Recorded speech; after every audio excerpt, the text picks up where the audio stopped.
I called 911. The person who answered was not a police officer. Hello? My 8-year-old voice trembled. Is this emergency services? It sure is, the cheerful male voice on the other end of the phone line answered. What's the trouble, young man? I frowned. Young man? Weren't they supposed to say, 911, what's your emergency? Something seemed wrong, but I brushed it off. I assumed maybe it was his first day, but I never could have guessed the horrifying truth of who I was actually talking to. Either way, there was no time to waste. Something's wrong with my mom. She fell down. I pressed the phone to my ear and leaned back. My mother lay where she had collapsed just minutes ago. Oh no, that's too bad. Someone will be over right away. Click. I dropped the phone and crept over to my mother. The faint rise and fall of her chest were the only way I even knew she was alive. Wait, I hadn't told the ambulance people our address. How would they not ask me for it? I ran back to the phone and dialed 911 again. 151 Cliffmore Way! 151 Cliffmore Way! I shouted into the receiver, then hung up. I shut my eyes tight. I wanted to scream, to shatter into a million pieces like the glass that had fallen from my mother's grasp just before she collapsed. But all I could do was wait, hold her hand, and pray. It felt like an eternity before the doorbell rang. I sprang to my feet but froze when I turned the corner. A short, brown-haired white man was peering through the window with a grin on his face. He rang the bell again, more insistently this time, and I noticed he wore a red nurse's uniform. I let out a sigh of relief. The ambulance people were here. Everything was going to be okay. "Hello there, young man," the smiling man exclaimed. I read the name Marbus on his name tag, right beside the pens and stethoscope. "Where's the unlucky lady?" he asked. "You mean my mom?" I stammered. "She's in here."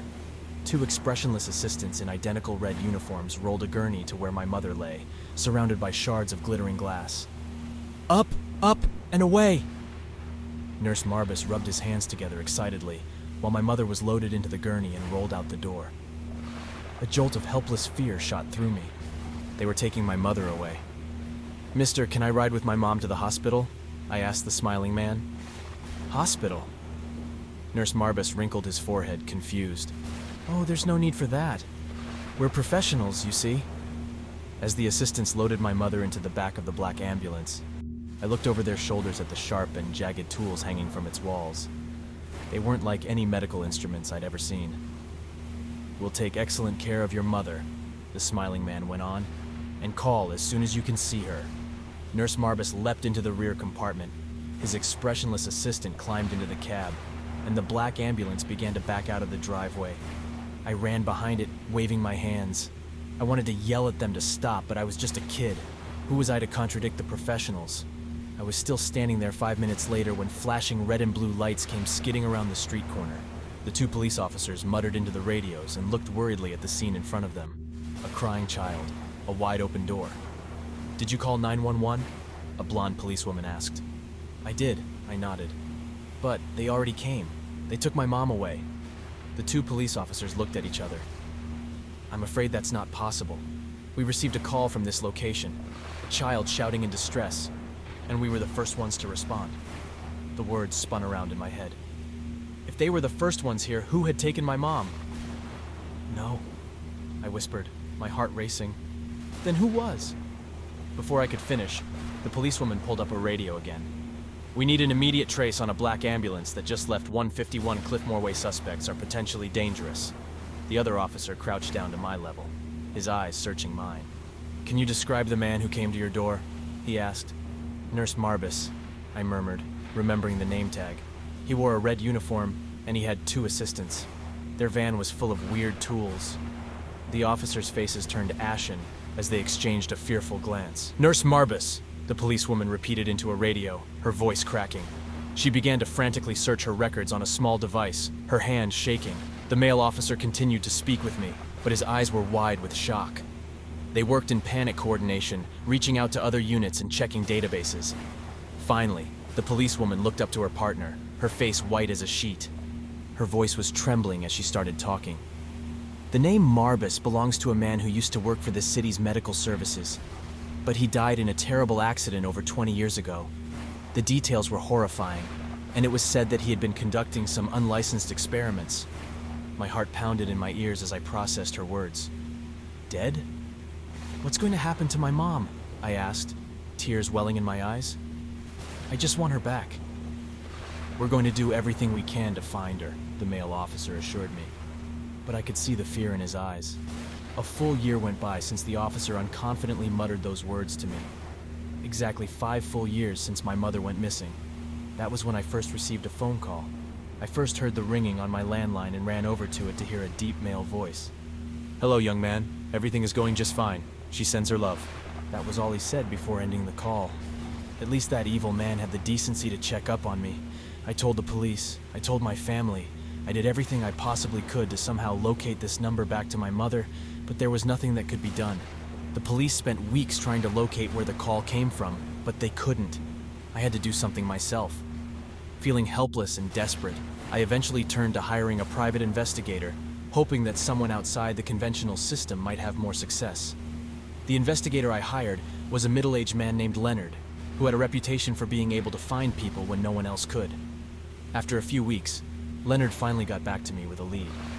He had managed to reverse the phone number, pinpointing it to a landline that was located inside a large commercial building on the outskirts of the city. Interestingly, there were no public records indicating any businesses or residences at that address. Knowing the police would be no use, Leonard and I decided to take a trip to the location.